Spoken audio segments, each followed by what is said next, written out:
Salut tout le monde, c'est Aude de Haute Couture et aujourd'hui c'est Noël sur ma chaîne YouTube. Oui, je le sais, il y en a qui trouvent ça trop tôt, mais toute couturière qui décide de confectionner leurs cadeaux sait très bien qu'on doit commencer ça tôt.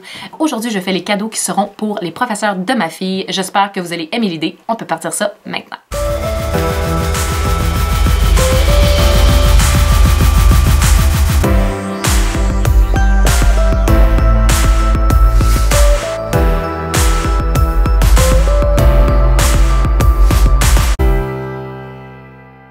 Et là, j'ai investigué un peu. Parce que ma mère est enseignante retraitée, donc j'ai demandé quel cadeau elle aimerait recevoir, si c'est un cadeau fait main, qu'est-ce qu'elle aimerait. Et j'avais vu passer aussi beaucoup une idée en particulier que je lui ai proposée et qu'elle a vraiment aimé. Et c'est le fameux napperon qu'on peut enrouler avec les ustensiles. Donc c'est ce que je vais vous montrer à faire aujourd'hui. Le patron est dans la description, juste en dessous. Et honnêtement, ma mère a dit que pour les professeurs, c'était un cadeau très apprécié. Donc, en plus qu'il est fait main, il est très utile, on aime ça, on est contente, ça prend pas de temps. Et si vous avez déjà des tissus à la maison, vous allez pouvoir vous amuser à faire des motifs, sinon à magasiner. Honnêtement, moi j'ai pris ce que j'avais à la maison, là. Mais oh mon Dieu, que j'aurais aimé ça, magasiner des tissus pour faire ce projet-là. Mais j'ai quand même réussi à trouver quelque chose de vraiment chouette et je crois que j'ai fait un petit modèle qui va être d'autant plus intéressant parce que, oui, on a les petits compartiments pour les ustensiles, mais j'ai fait aussi une petite poche pour y insérer ce qu'on veut bien, que ce soit la paille réutilisable ou je me suis même décidée de leur faire des petites serviettes de table réutilisables qui est simplement un rectangle de flanelle surjeté. Donc, c'est vraiment très simple, mais ô combien utile. Donc dans la petite pochette, comme je disais, la paille réutilisable, la petite serviette de table, si on peut mettre des baguettes pour quand on mange des plats asiatiques, ça peut être aussi super intéressant. Et naturellement, les compartiments pour mettre couteau, fourchette et cuillère. Et le mien, je l'ai fait matelassé, fait qu'à l'intérieur, j'ai mis une petite épaisseur. J'ai mis j'ai mis une matière isolante qu'on retrouve habituellement pour faire les mitaines de faux parce que je voulais vraiment avoir un effet plus coussiné. On pourrait prendre du codelle, on pourrait prendre une petite bourrure en feuille qu'on pourrait retrouver dans n'importe quel magasin de couture. Mais j'ai bien aimé l'aspect isolant au cas des fois qu'on avait peut-être même à transporter un plat chaud du micro-ondes jusqu'à la table. Peu importe, je trouvais que ça apportait là, quelque chose d'intéressant quand même supplémentaire. Donc aujourd'hui, je vous montre comment faire. Comme je disais, le patron, il est juste en dessous. Vous allez pouvoir aller le faire imprimer. Je vais joindre également une vidéo de comment assembler mes patrons PDF. Et au cours du vidéo, je vais probablement aussi vous expliquer quelques techniques et vous joindre des vidéos pour vous expliquer ces techniques-là. Donc, on peut se lancer maintenant. Bon, fait que vous allez pouvoir faire imprimer le patron qui va être dans la description juste en dessous, comme j'ai dit. Ensuite, vous allez pouvoir couper toutes les pièces. Je vais juste faire le tour avec vous pour être sûr que tout est quand même clair. Parce que sur le napperon, il y a la petite pochette sur le côté qui va avoir avec le fermoir. Donc, c'est pour ça qu'on a plusieurs pièces ici. On a naturellement la petite pièce, la petite poche qu'on va avoir pour mettre les ustensiles qu'on va avoir à couper deux fois. La pièce qui va être juste en dessous, qu'on va couper une fois dans le tissu et ce qui va venir en dessous pour venir faire dans le fond le fond de poche qu'on va couper une fois également, qui est quand même importante comme pièce parce que sinon, quand on va ouvrir la poche, on va être directement sur l'isolant, ce qui n'est pas super beau. Puis on veut quand même une petite finition pour que, un, ça soit joli et deux, que ça soit quand même aussi plus résistant. On a ensuite le devant, qui est l'autre côté de la poche avec le fermoir, et le dessous, qui va être une fois dans le tissu et on va en profiter avec cette pièce-là pour couper une fois l'isolant. Ça peut être un isolant, ça peut être une bourrure, vous n'êtes pas obligé de rien mettre, mais pour ma part, je voulais faire un petit matelassé, donc j'ai besoin de quelque chose à l'intérieur pour faire une épaisseur. Ça peut être la bourrure qu'on utilise, les épaisseurs qu'on utilise pour faire dans les courtes pointes. Mais je voulais pas avoir de quelque chose de trop épais. Puis je trouvais que l'isolant, qu'est-ce qui était chouette, c'est que si on avait un plat qui était chaud, on allait pouvoir le déposer directement et ça allait pas endommager là, la surface en dessous. Ça allait être une petite caractéristique supplémentaire. On va naturellement aussi avoir besoin d'un fermoir. Idéalement, votre fermoir devrait mesurer 11 pouces.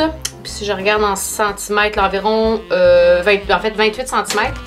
Mais moi, il était plus long puis je l'ai raccourci là, selon qu'est-ce que j'avais réellement besoin. Ça. Et on va avoir besoin d'un billet pour venir faire la finition. Un seul paquet, c'est suffisant. Vous pouvez aussi faire votre propre billet. Mais étant donné qu'on a déjà beaucoup de cadeaux à faire probablement pour Noël, en tout cas moi, je commence à pas en voir le bout. Je l'achète déjà tout fait. Et c'est ce qui va me permettre de venir faire ma finition. C'est sûr, plus vous allez choisir quelque chose pour mettre à l'intérieur d'épais, de 1, plus ça va être difficile à rouler, et de 2, plus ça va être difficile de venir installer le biais. Donc, je vous conseille vraiment de ne pas avoir quelque chose de trop épais à l'intérieur. Toutes mes étapes, je vais les faire à ma machine industrielle parce que ça va être beaucoup plus rapide pour quand je vais vouloir venir faire mon matelassé. Mais naturellement, c'est un projet que vous pouvez faire facilement avec votre machine domestique. Donc, je vais aller m'installer avec tout le matériel que j'ai. Aiguille des plus simples, donc une 92 universelle. On pourrait avoir qu'une 90-14, surtout pour quand on va venir poser le biais au travers de 2 épaisseurs de tissu et de la matière isolante qui est un petit peu plus épaisse.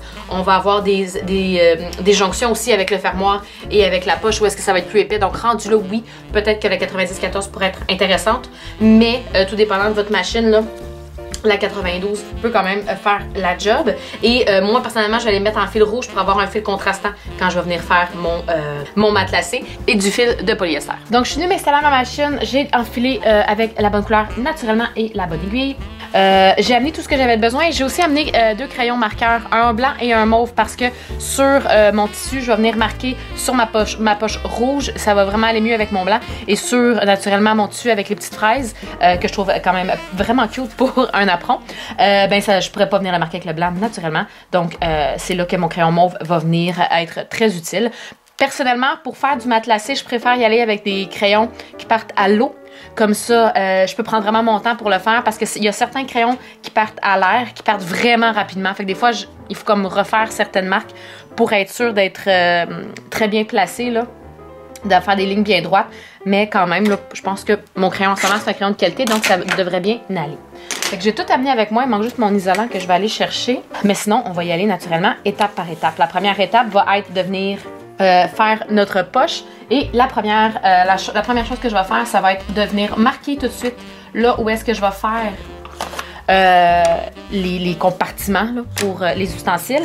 Je les fais à 1 pouce 3/4 de distance. Et c'est là que les règles see-through comme ça viennent être très pratiques. Non seulement pour ce qu'on fait là, mais vous allez voir tantôt quand on va faire le marquage là, quand on va faire le marquage pour le matelassé, ça va être vraiment intéressant d'avoir une règle comme ça. Une règle qu'on voit au travers. Et d'autant plus celle-là de Omnigrid parce que c'est une règle qui est pour des règles à courte pointe. Fait que j'ai des angles dedans. Fait que vu qu'on va vouloir faire quand même je vais pouvoir placer mes lignes en angle. À la poche où est-ce que j'ai le fermoir, ça va quand même être important d'avoir ça.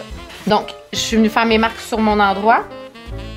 Et là, je vais venir assembler dans le haut. Donc, je me mets endroit contre endroit. Et à 1/4 de pouce, je vais venir coudre à point régulier.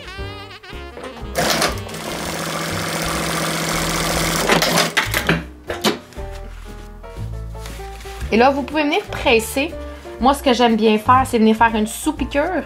Donc, je vais venir faire une piqûre dans ce qui va être à l'intérieur de ma poche en prenant soin de prendre mes 2 valeurs de couture à l'intérieur. Donc, je place ma poche comme ça et je vais juste venir retourner ce qui va être mon endos et piquer à 1/8 du bord le plus près possible donc de ma couture. Je vais venir donc piquer juste ici en m'assurant de bien prendre mes valeurs de couture en dessous. Et c'est juste que cette petite couture-là, qu'est-ce que ça fait? C'est que ça vient m'aider à venir bien mettre à plat mes valeurs de couture. Parce que quand je vais venir mettre envers contre envers, je vais venir me faire une surpiqûre dans le haut de la poche. Et je vais être sûre là, que tout soit vraiment bien placé. On aurait pu juste venir presser, mais j'avoue que ça ajoute une petite solidité aussi au haut de la poche que j'aime bien. Et là ensuite, je me place donc envers contre envers. Je vais retourner ma poche pour voir où est-ce que j'avais fait mes marques au début. Ici, juste ici, et je vais venir me faire une surpiqûre à 1/4 du bord. Ensuite, je vais venir prendre mon dessus de côté. Je vais venir me placer pour que le bas vienne s'asseoir, dans le fond, là, dans le bas de ma pièce, que les courbes soient l'une sur l'autre. Et je vais venir coudre le côté, la courbe et l'autre côté ici. Naturellement, je ne viens pas coudre en haut, je veux que ma poche s'ouvre. Et là, je vais venir coudre un petit peu moins que 1/4. Et je vais venir faire, où est-ce que je m'étais fait des marques, venir faire une surpiqûre en passant au travers de toutes les épaisseurs. Donc là, déjà, on va être prête à poser le fermoir. Ce que je vous conseille, par exemple, avant ça, ça va être de tout de suite venir faire vos marques. Les marques qu'on va faire pour venir faire le matelassé. Parce que tantôt, vous pouvez le faire après, là. C'est juste une question d'aisance. C'est juste que si on le fait après que le fermoir soit posé, si comme moi, vous avez un fermoir métallique avec des dents quand même apparentes, là, ça va vous créer un déséquilibre dans la règle. Ça devient moins facile. Mais bon, c'est vraiment pas dramatique.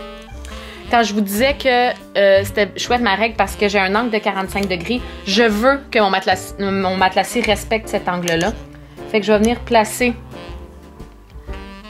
ma règle, dans le fond, pour arriver au centre de chaque carré, pour me créer un angle de 45 degrés par rapport à mon bord où est-ce que je vais venir tantôt poser mon fermoir.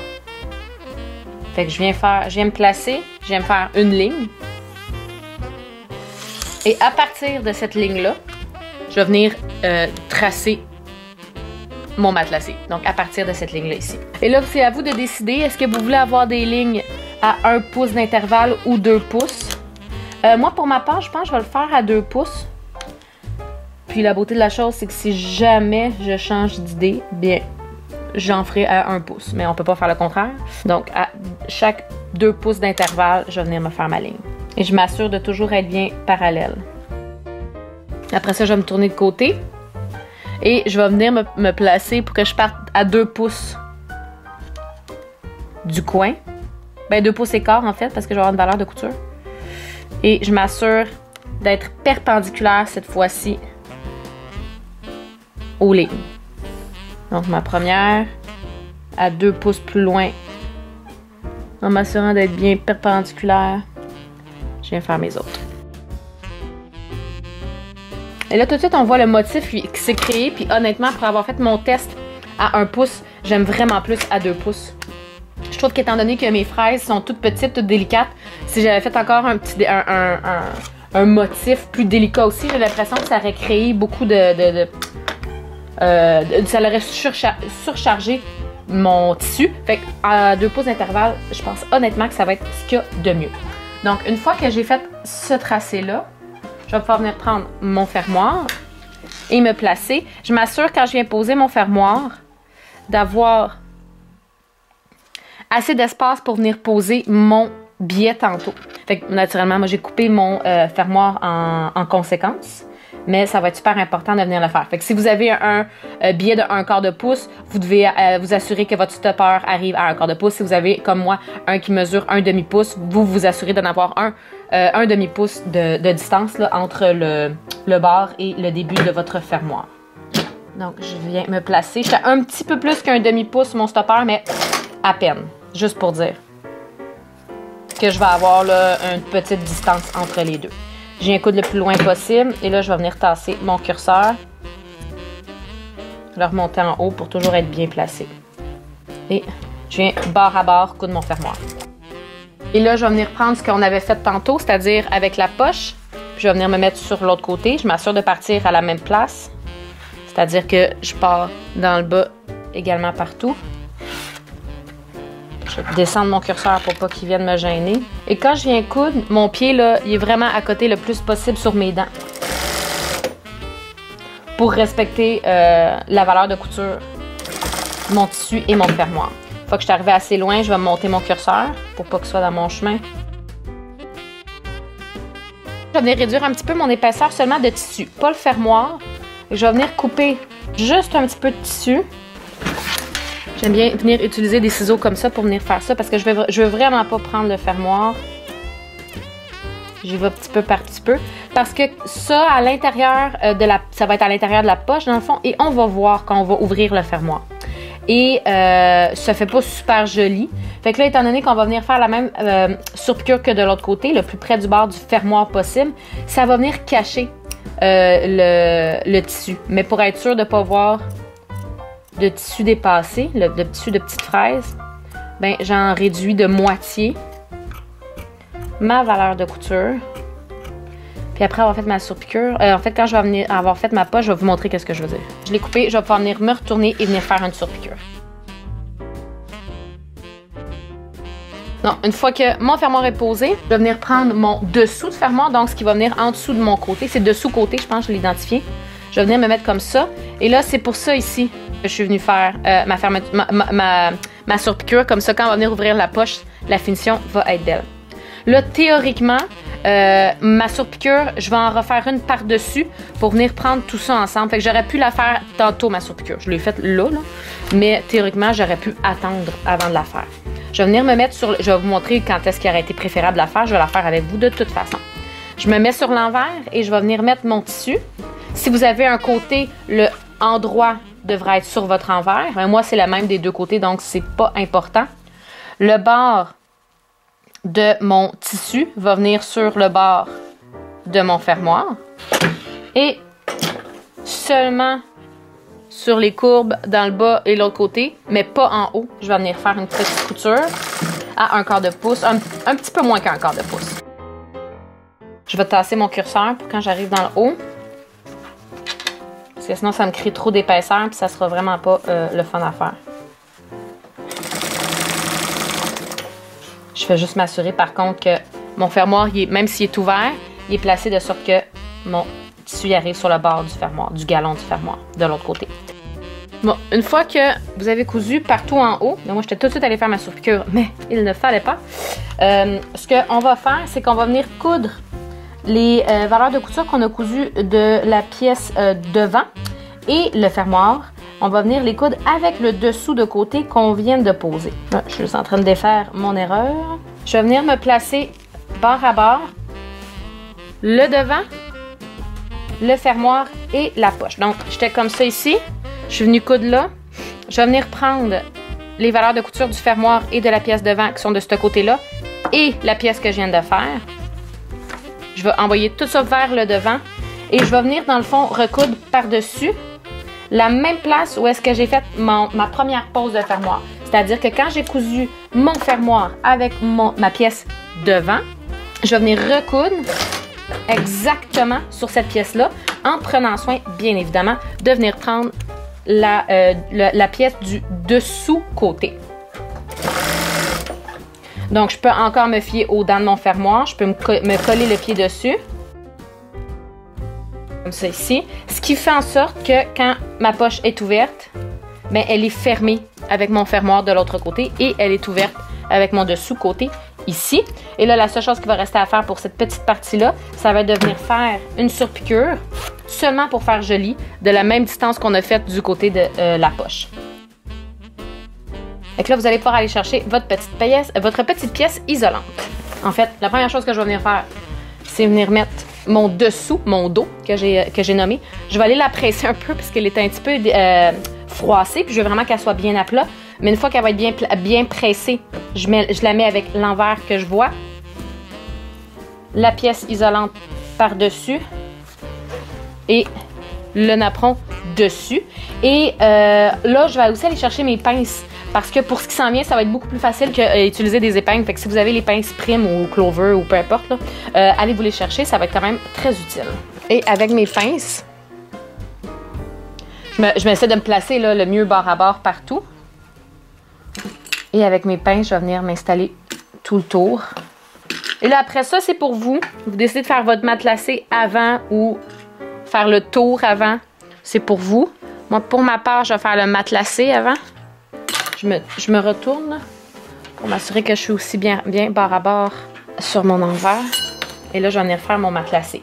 Donc, ça, c'est toujours un petit peu plus long. C'est pour ça que j'aime bien faire avec ma machine industrielle parce qu'elle coupe ses fils automatiquement et elle fait ses pointes d'arrêt automatiques.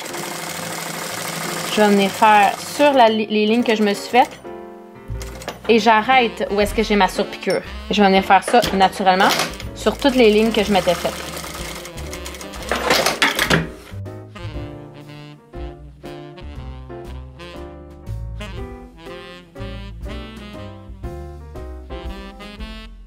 Et voilà, une fois que tout mon matelassé est fait, je vais venir coudre tout le tour. Et là, avant, étant donné que j'ai fait mon matelassé et j'ai comme l'impression que j'avais coupé mon isolant un petit peu plus grand, je vais juste venir découper ce qui déborde.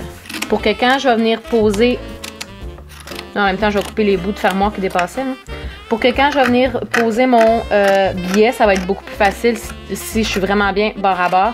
Puis que je coupe ce que j'avais mal coupé tantôt là, d'isolant.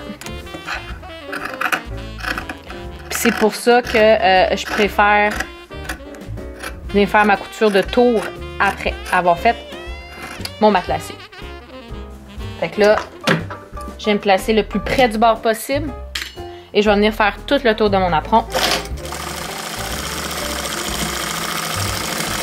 en cousant toutes les épaisseurs ensemble.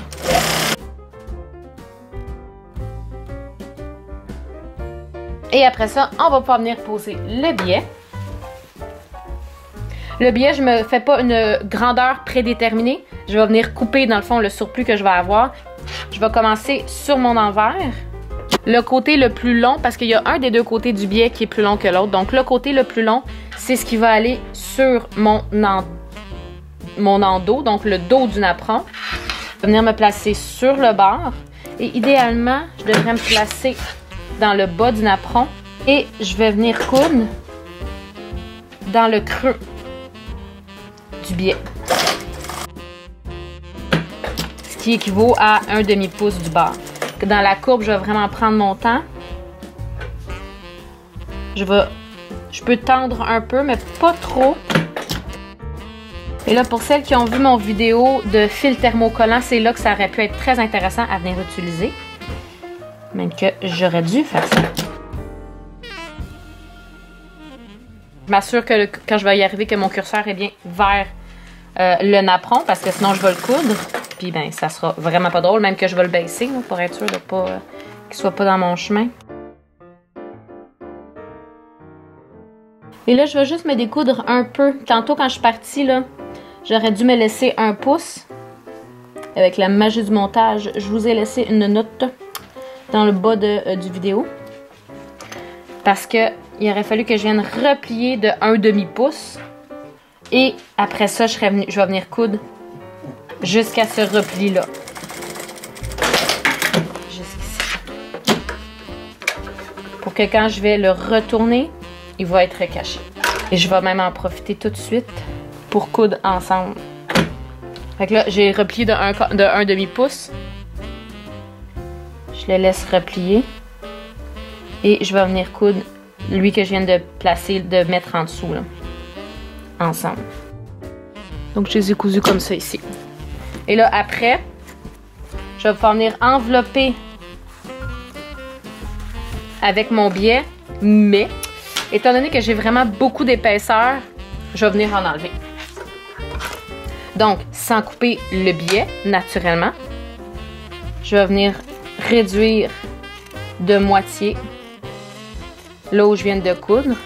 Dans le fond, dans l'isolant, dans le napperon, dans toutes les épaisseurs, excepté le billet.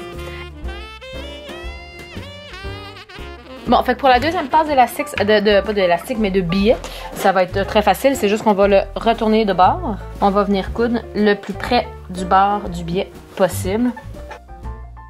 Et là, quand je vais arriver où est-ce que j'ai une courbe, ce que je vais venir faire, c'est des petites incisions. Ça va vraiment aider. Puis je vais venir le faire dans la valeur du billet. Fait que qu'est-ce qu'on est venu coudre à 1 demi du bord, puis qu'on n'avait pas réduit tantôt, on va venir faire des petites incisions dedans jusqu'à la couture. Pour que quand on va venir le retourner, ça va être un petit peu plus facile. Mais on va quand même devoir porter une petite attention particulière quand on retourne, là, d'être sûr que tout soit bien placé. Après ça, la dernière étape, après avoir fait poser le billet, vous auriez pu le faire en même temps, mais honnêtement, c'est pas bien grave. C'est que vous allez vous couper 2 rubans. Vous pouvez rouler votre napperon là, pour voir quelle grosseur vous avez besoin. Là. Mais moi, je m'en suis coupé de 26 pouces de long. Et je vais venir les glisser sous le billet. Fait que je vais aller venir les mettre un par-dessus l'autre et dans le centre de mon extrémité, où est-ce qu'il n'y a pas de poche. Donc ici, je vais venir me découdre un petit peu, juste pour être capable de venir insérer les 2 rubans. Puis je vais repasser là quelques fois. Fait qu'une fois qu'il est pris dans votre billet, vous allez pouvoir en enrouler un d'un côté, enrouler un de l'autre. C'est ce qui va vous permettre de venir le nouer. Et là, moi, je vais venir le nouer, puis je vais peut-être couper un peu les bouts, là, ça donne rien qu'ils soient aussi longs. Puis si vous avez la chance de trouver des rubans comme ça, là, qui sont zigzagués, on dirait que ça fait en sorte qu'ils se tiennent quand même vraiment bien. Ils ont moins tendance à, contrairement par exemple à des petits rubans satinés, à glisser. Les petits rubans en biais comme ça, en zigzag, mais c'est ce qui est chouette, c'est qu'ils auront moins tendance à glisser. Donc, le petit projet est terminé.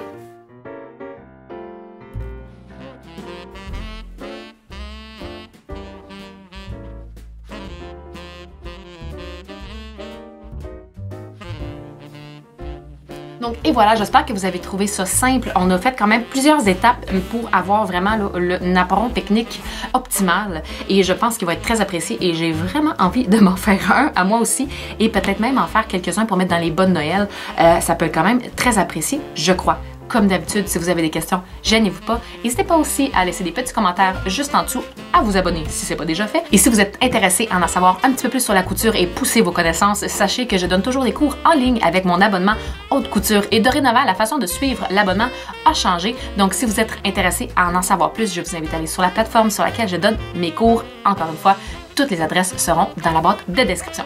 Sur ce, tout le monde, je vous souhaite bonne couture et surtout, bonne couture de Noël.